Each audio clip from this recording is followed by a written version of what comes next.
I never met Sam Schwartz until this evening, but I'd seen him many times when I was a reporter covering City Hall for New York Newsday in the late 1980s. Maybe you remember that was a particularly rough time for Mayor Koch and his administration, and the reporters, myself included, were really all over the mayor and his administration. And I was new on the City Hall beat, but what I noticed was that reporters who've been around really liked this fellow who was the first Deputy Transportation Commissioner, Sam Schwartz. And those reporters were a very hard bunch to impress. Sam stood out from everyone else we covered because he was so genuine and open and so knowledgeable about his field, that great New York nemesis, traffic.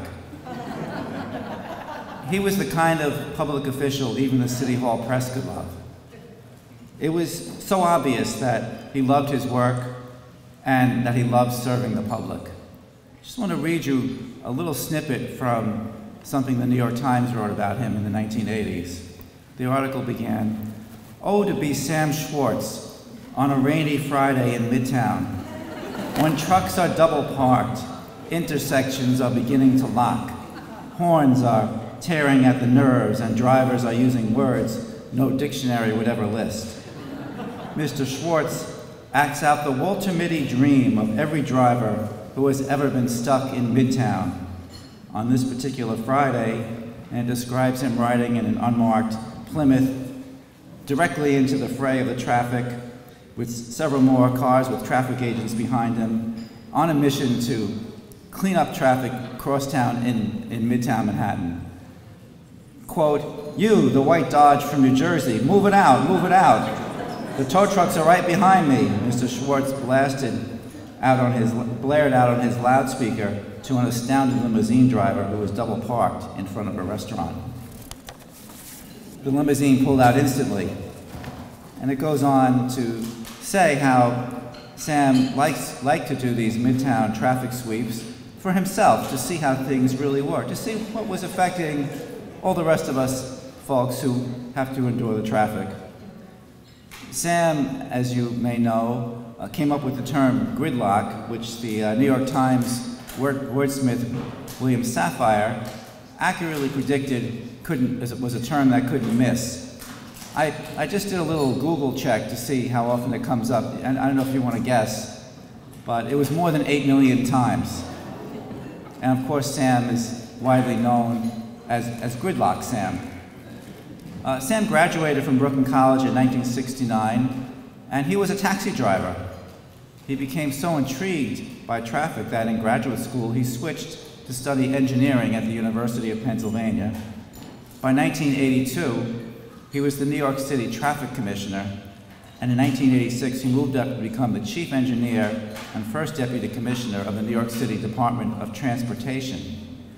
After nearly 20 years with the city, he went into the private sector in 1990 and started Sam Schwartz Engineering in 1995 with a staff of 2.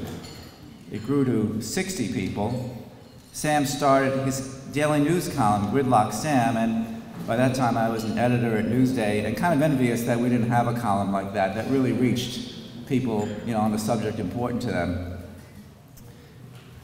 He became one of the leading transportation engineers in the United States, and he is sought out far and wide for help in regional planning, urban design and infrastructure, traffic safety, and the development of transportation systems. I'm so glad that we can honor Sam Schwartz tonight as Brooklyn College Alumnus of the Year for his outstanding achievement in a field that affects the quality of life of every one of us, for his decades of service to the public, and for the kind of person he is. Sam, congratulations. Paul, thank you for that introduction and reminding me of those days when I used to go into Midtown Manhattan with a platoon of tow trucks and ticket riders, and I think that white Dodge was my sister's and the limousine was my brother. A true story. I was interviewed on one of the local TV stations, and they interviewed me about double parking. And I talked about the evils of double parking. And then they showed me some clips that they had just taken in Midtown Manhattan. And I was looking at the clips, and they interviewed a driver, and he rolled down the window, and it was my brother. My brother Harold.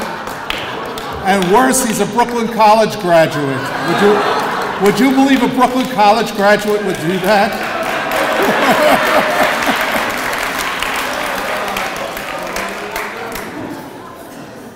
I'm very honored to be here and with all the other honorees and hearing their statements, and it rings so true.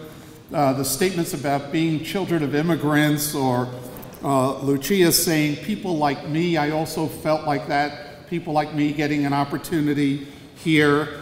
And I'm very honored, and my days at Brooklyn College were really very happy days. I had a lot of fun here. Now I learned something too.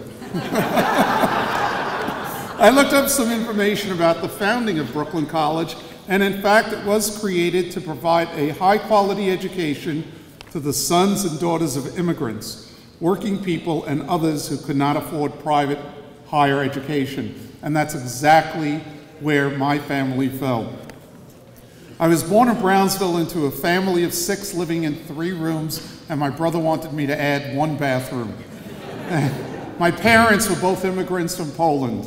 My father had a tiny grocery store, which today would be called a bodega. We moved to a more spacious apartment in Bensonhurst near my father's store, still just 1 bathroom.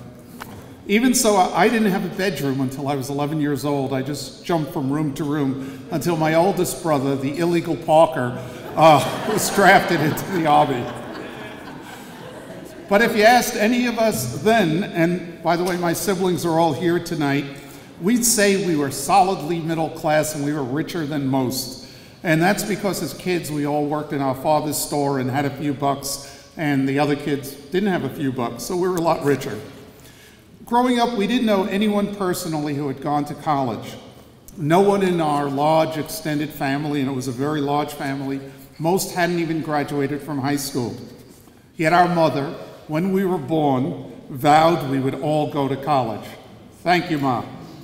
She was one of 8 children, and only her 4 children out of all of the children, 25 or 30 children, went to college. Quite a record. The first to go to college was that same old brother, Harold Schwartz. He briefly went to Brooklyn College, but then Uncle Sam called and he was drafted in the U.S. Army, but he later finished Brooklyn College. My next brother, Brian, started out at Cooper Union, also a free college and still free today. I taught there for many years. And he completed his degree at City College and then Brown University, where he got a PhD in physics. And he's the one who talked me out of getting a PhD in physics. My sister Sheila graduated from Long Island College Hospital Nursing School.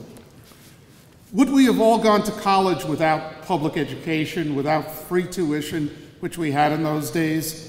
Maybe, but our lives would have been much harder, and clearly we would have had to sacrifice much of the socialization that we learned in college.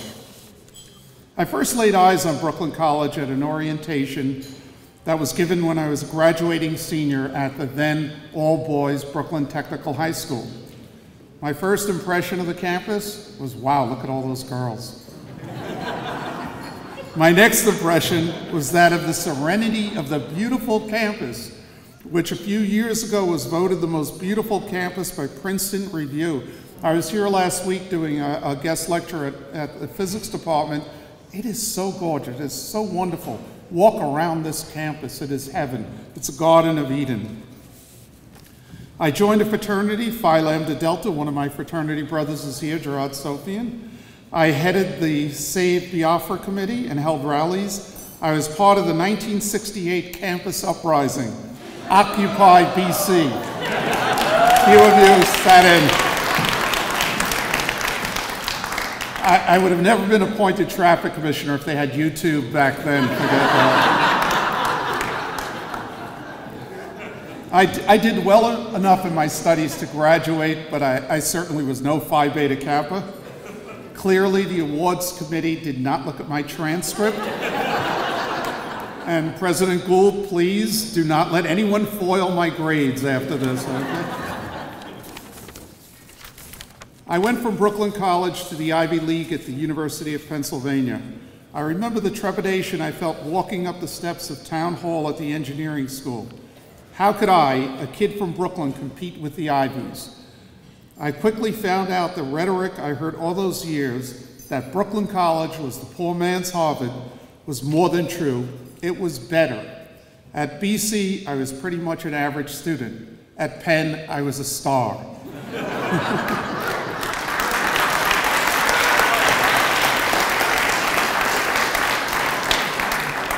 I was an engineer who could write well, speak clearly, and was comfortable with a wide range of people, from the working classes to the elites. My BC education carried me through a wonderful and storied career. I married one of those beautiful BC girls. There she is, Daria Maria Carabini, also the daughter of immigrants, Italian immigrants. And she is here with my son David and my daughter Dina. And my wonderful assistant Tiffany just graduated from Brooklyn College.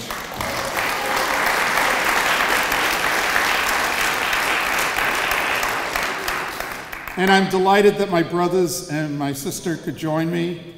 Our poor immigrant parents, who landed at Ellis Island some 90 years ago, would be very proud.